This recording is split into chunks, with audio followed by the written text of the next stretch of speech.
from Malacca. Your people have such unusual customs. Ah! Moby, what did I tell you about bringing llamas into the house? Well, no one wants to have to clean up their...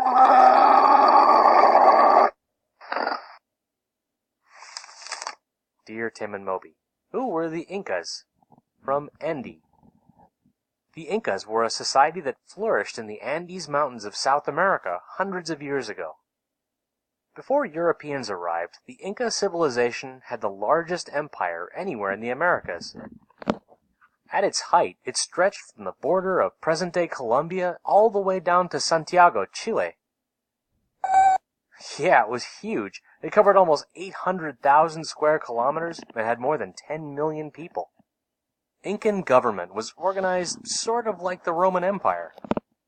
The Sapa Inca, or emperor, ran the show from the capital city of Cuzco in modern-day Peru.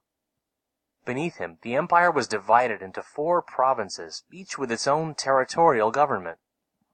Like the Romans, the Incas tied their empire together with thousands of kilometers of roads and bridges. Their language, Quechua, spread through the region. It's still spoken by millions of South Americans today, and remnants of their remarkable stone buildings can still be seen throughout the Andes. Yep, the Incas were amazing architects. Their craftsmen cut building stones so they fit into one another perfectly. In fact, they fit so tightly you couldn't even slide a knife blade between them. During the 1400s and early 1500s, the Inca Empire grew and grew. Each Sapa Inca put more land and more people under imperial control. Right, they had a pretty fearsome army. But the Inca rulers preferred to persuade neighboring people into joining them. Well, for one thing, they'd offer them valuable gifts and promises of protection. They'd also allow the local leaders' kids to go to school in Cuzco and to join the Inca nobility. If the local rulers said no, the Inca army would come in and conquer them, and they'd either die or be made into slaves. So, most of them said yes. Actually, there were many benefits to joining the empire.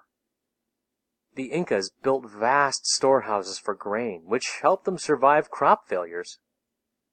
These stores could be distributed across the entire region, which meant that no one in the empire had to starve.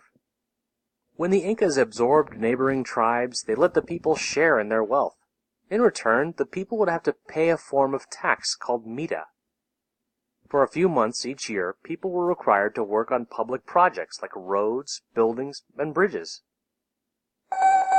Well, for all its power, the Inca Empire came to a quick end in the 16th century.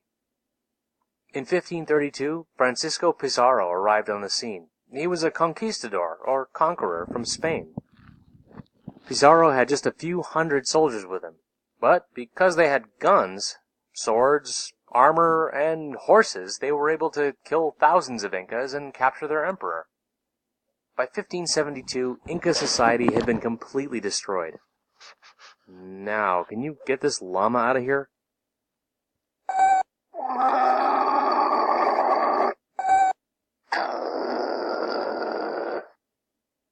Good grief. Why can't I have a normal robot like everyone else?